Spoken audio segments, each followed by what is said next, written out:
There's 7 case updates that we're going to go through today. I'm going to talk a little bit of oddities in each case, and there's one particular case that I'd really like to bring awareness to, and it's in my neck of the woods, Calgary, Alberta, Canada, and we need to talk about it. So now, let's get into it.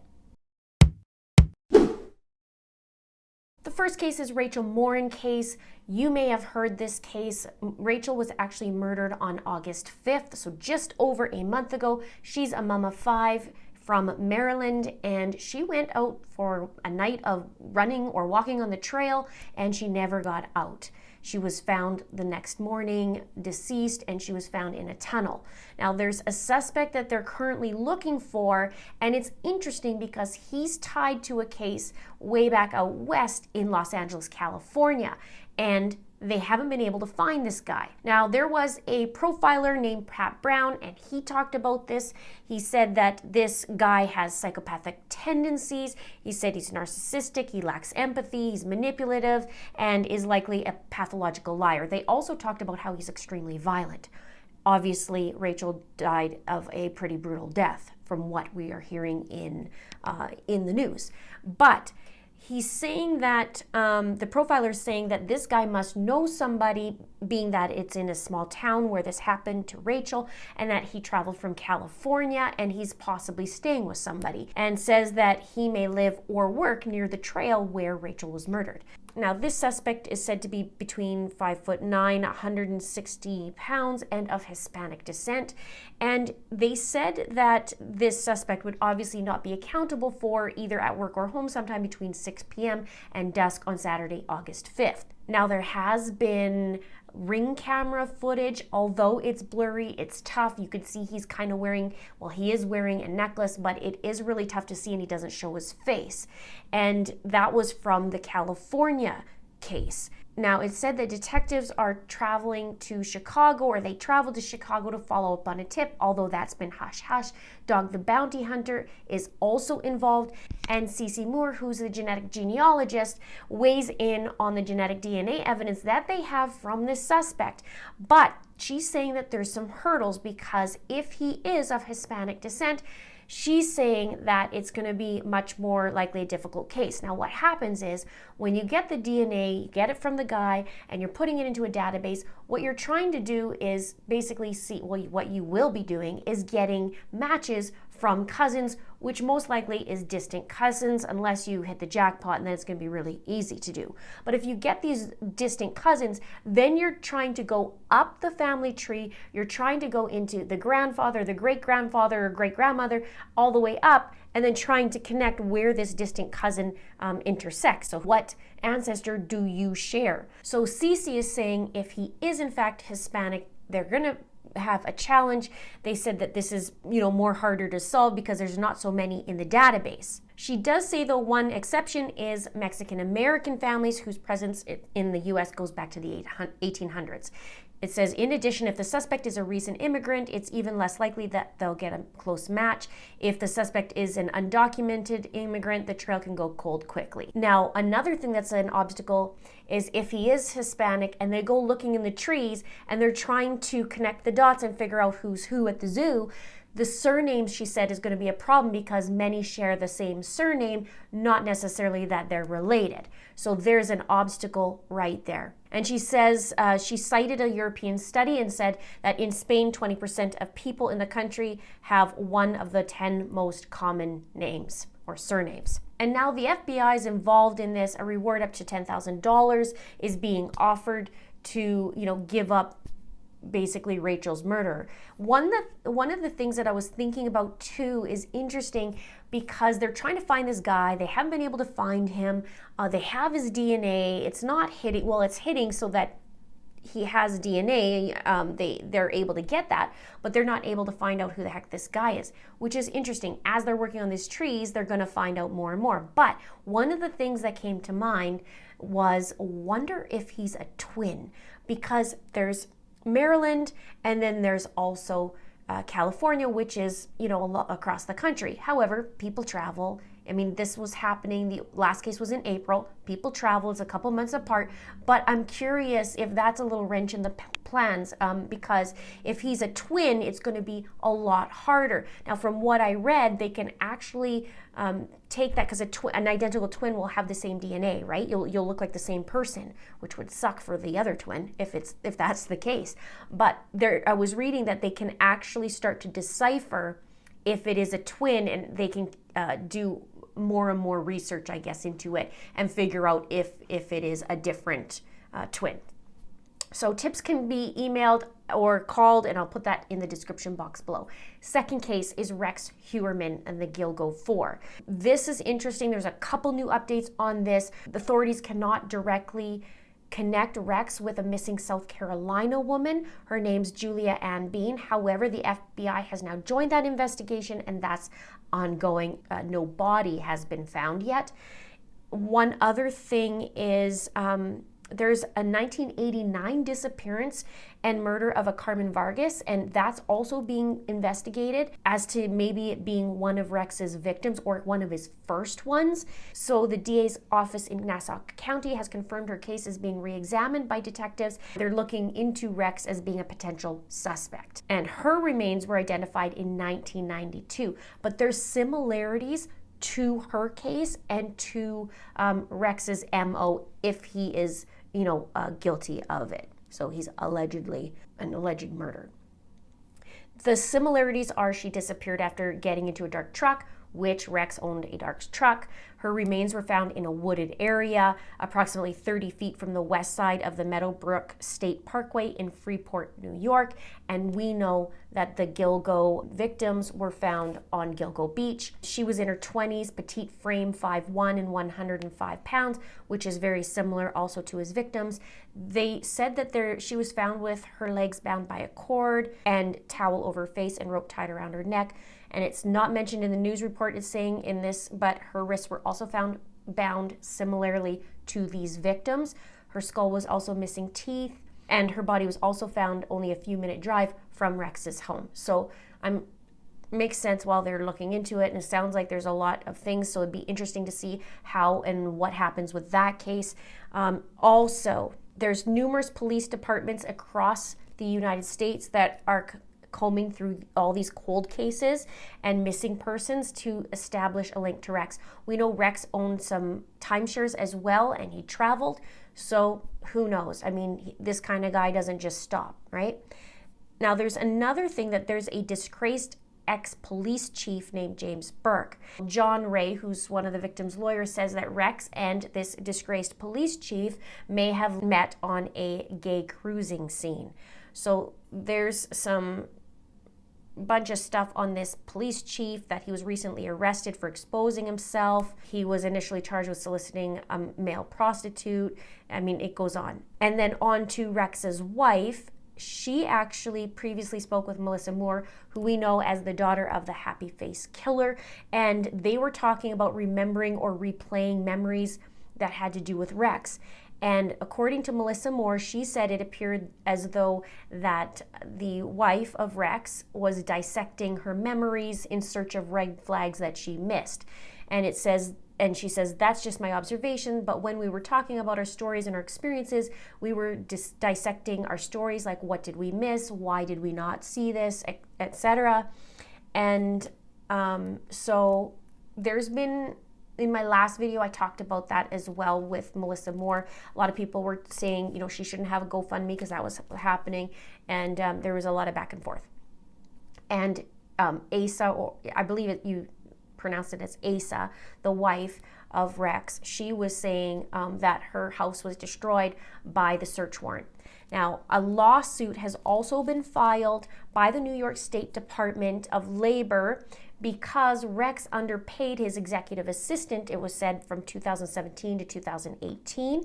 And this lawsuit was settled for $84,945, but after paying an initial $16,000 and some change, Rex never paid the rest of the money, and so the Labor Department is seeking to recover an unpaid amount.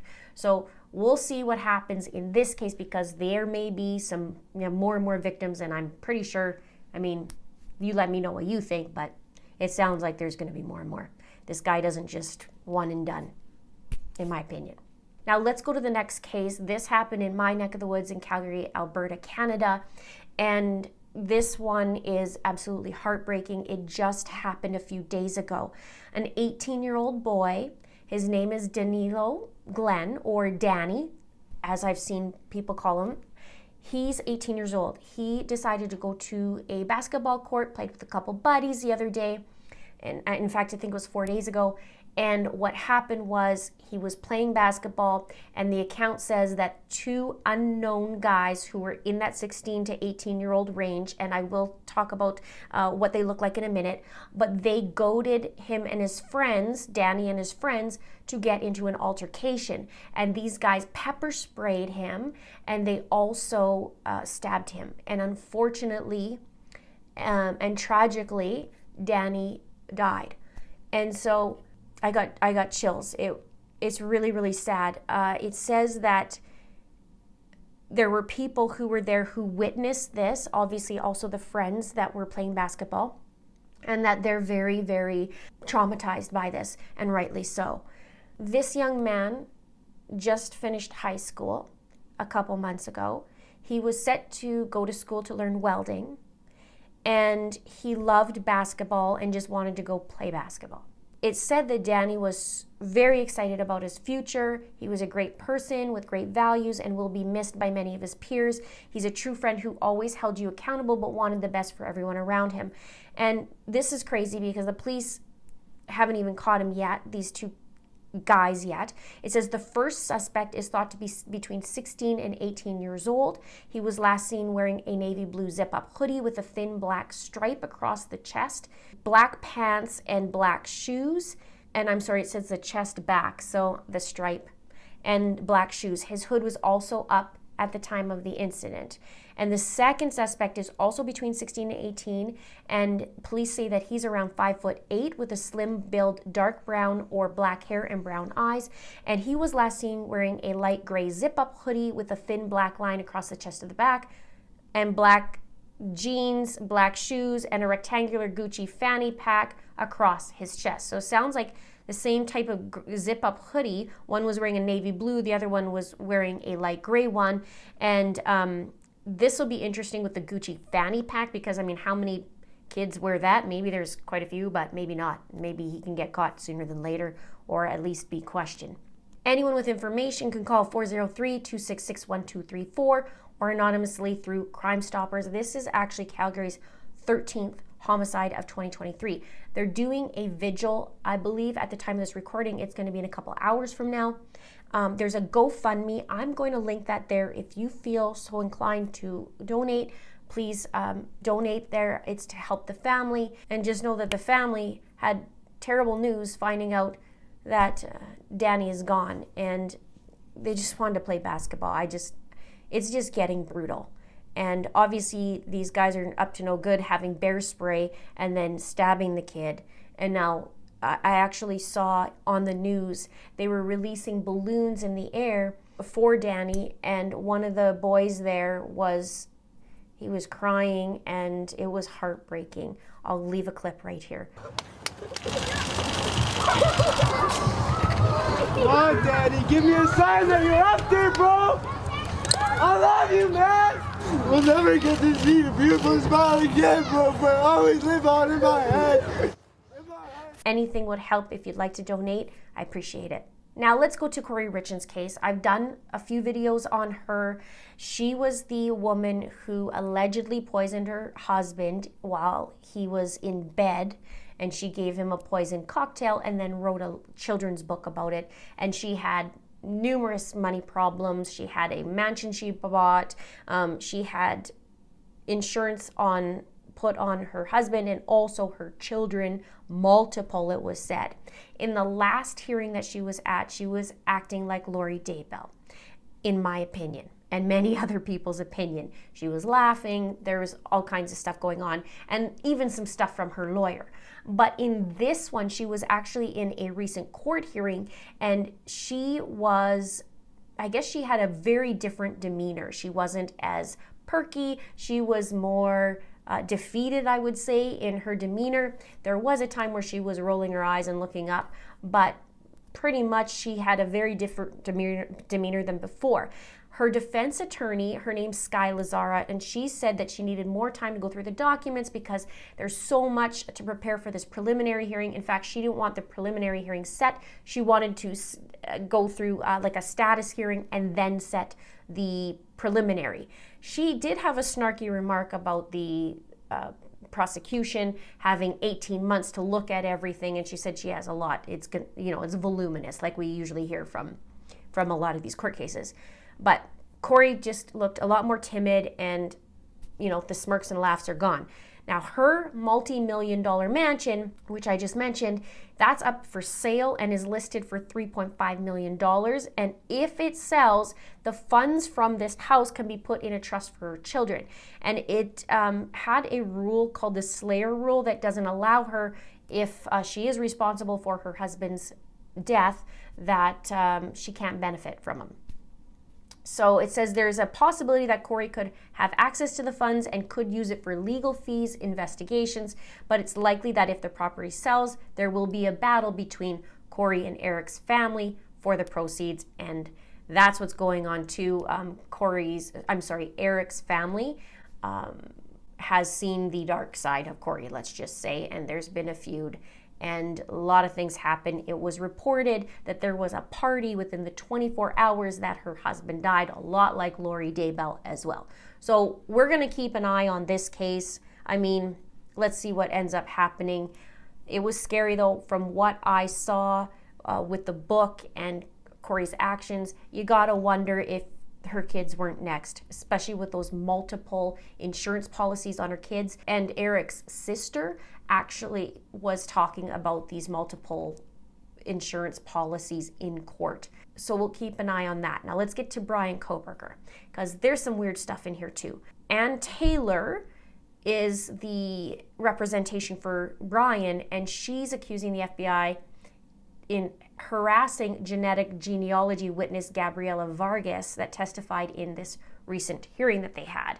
So there's some stuff going around that. The defense wants cameras banned. We heard about that in previous times. And except for there's some weird things in here that they want the cameras banned because they don't want the cameras focusing on Brian Kohberger's fly, which is interesting. It says, a defendant on trial for a specific crime is entitled to his day in court, not a stadium or a city or nationwide arena. Similarly, Mr. Kohberger is entitled to defend himself against capital criminal charges without cameras focused on his fly. Now, I did see a picture of that. I don't know what was going on. I didn't see the whole case or the whole hearing. If you did, let me know below. I'll take a look at that. But I don't know if this is just ridiculous, if there was actually something there. But when you're defending yourself or the defense, they're going to have to pull out a lot of things and whatever they can to stop these cameras. But a motions hearing regarding this camera ban has been pushed, and it's going to be September 13th, which is next week at 1:30 p.m. And there's also a hearing regarding a dismissal of the grand jury indictment that was put forth a while ago, and that's now pushed to September 22nd. Let's just quickly talk about Gabby Petito. In her case, August 27th marked 2 years for her since she disappeared and she was killed. But remember the former attorney that the Laundries had, Steve Bertolino, and was a family friend for years and years, knew Brian Laundrie as well. Well, apparently he offered a confidential settlement to Gabby's family in the civil suit against him, and the Laundries, though, are not mentioned in the settlement, it said, and not believed they are part of the settlement offer. But this is interesting that Bertolino offered a confidential settlement. We'll see how that goes. Let's get to Lori Vallow Daybell, and not too much because we need to not talk about Lori for a while. But Lori's lawyer, Jim Archibald, maybe we will be seeing or hearing a lot from that. We still have to go to, what's his name? We still have to go and watch what's going on in Arizona with Lori Daybell's going, because she is getting in trouble with Charles Vallow's death, and also the attempt made on Brandon Boudreau, who is Lori's brother-in-law or ex-brother-in-law. So anyways, Jim Archibald filed an appeal, and he has 16 issues about the trial that just took place for Lori, And it goes on saying, did the court err?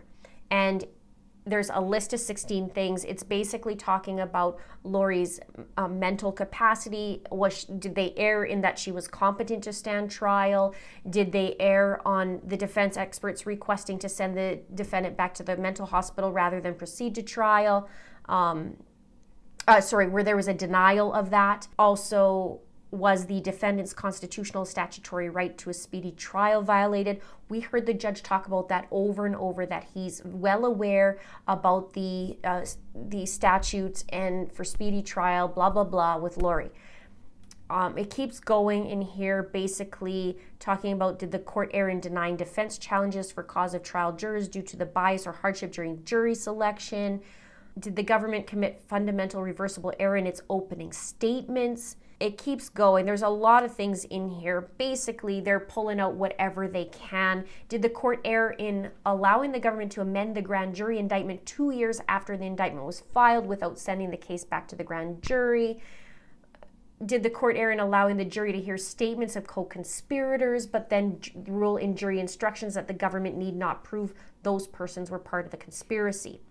On and on. It keeps going. Basically, they're pulling out a bunch of stuff. We're going to hear more about it, obviously, because they're bringing this up. But it's saying, should a new sentencing hearing be held due to the sentencing court not reviewing all mitigation evidence submitted by the defense? Did the sentencing court abuse its discretion by ordering the defendant to serve 3 consecutive fixed life sentences without parole? And then she was also ordered to pay costs, and they're rebutting that, I guess, for lack of a better term. So we'll keep you notified on that, and I think it's going to still be a couple months before Charles's case goes, and I'll put that below so you can catch up on Charles's file and on the case and what happened there if you haven't already, or maybe you're going to wait to see that, but I'll have that below. Now, one more is Leticia Stauch. Now, she was apparently transferred to a different prison and in Kansas, and that was confirmed on August 21st, but it's unclear why she was transferred and when exactly did this transfer take place. But according to her lawyer, Josh Tellini, he said he's not sure why she was transferred, but if he had to guess, it could be due to safety reasons following the high-profile murder trial. It also said, there's a spokesperson for the Colorado Department of Corrections said, CDOC regularly utilizes interstate transfers to manage our population and to best protect the safety and securities of our facilities. So it'll be interesting to find out what the heck happened to her and why did she get transferred? Maybe she was pulling the usual Leticia and her dumb behavior, and or maybe she was being threatened, whatever. She's been in Kansas before, because when she was being transferred way back when she was arrested, she was being transferred back to Colorado, and they had to stop in Kansas because she actually got out of her cuffs and she was basically assaulting one of the officers. So, or maybe it was 2. One of them got beamed in the head with a drink as well. I mean, it's Leticia. But I also got an email regarding some recorded phone calls that took place after she was sentenced. So I haven't heard the phone calls, but I'm going to take a look at that and then just see if there's anything there. And if there's something there, then great. And if not, then great, because then we can put Leticia to rest and see you later. Have fun with your peanut butter. I'll have the link to all the cases below. You can check them out here or take a look here for the next video. Thank you so much for watching. We'll see you in the next video.